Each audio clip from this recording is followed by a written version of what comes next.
Okay, media మిత్రులందరికీ నమస్కారం. సరే, ఈరోజు కొంతమందికి ఏమో ఈ రాష్ట్ర ముఖ్యమంత్రి సోనియా గాంధీ అవార్డు గ్రహీత ఆస్కార్ అవార్డు కోరిక ఎదురు చూస్తున్న రేవంత్ రెడ్డి గారి మానసిక స్థితి పైన అనుమానాలు వ్యక్తీకరిస్తున్నారు కొంతమంది. ఆయన కొన్నిసార్లు రాములాగా, కొన్నిసార్లు రెమోలాగా కనపడతాడు. అది కానీ అదేది నిజం కాదు.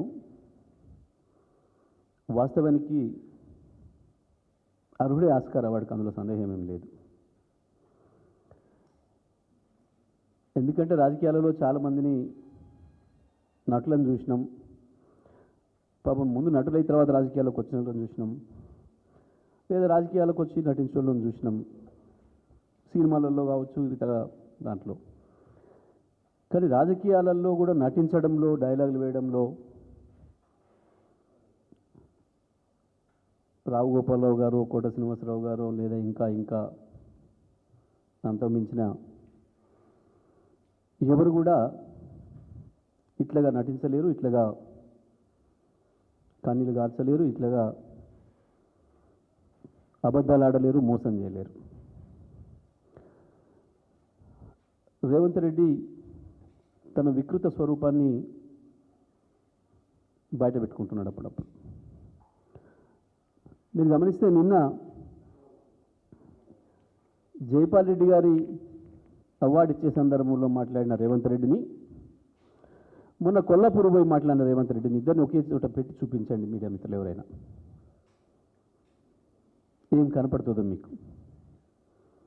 ఎంత అద్భుతమైన నటన కౌశల్యం, అబద్ధాల మీద నటన చేసే ఆయన అద్భుతమైన ప్రతిభ. తను మాట్లాడిన దానికి తనకే పోలిక పొంతన లేకుండా, ఇక నిన్నటి మాటలు వింటే, నిన్నటి మాటలు చూస్తే పాపం తప్పకుండా గోబెల్స్ కనుక పుట్టి వస్తే ఆత్మహత్య చేసుకోవడం గ్యారంటీ. గోబెల్స్ నేను అర్హుణ్ణి కాదు, దీనికి నాకు ఇచ్చిన పదవికి ప్రజలు 100 సంవత్సరాలైనా కూడా ఇంకా ఈ ప్రపంచ ప్రజలందరూ అబద్ధం చెప్పాలంటే గోబెల్సే అని చెప్పి గోబెల్స్ గురించి మాట్లాడుకుంటున్నారు.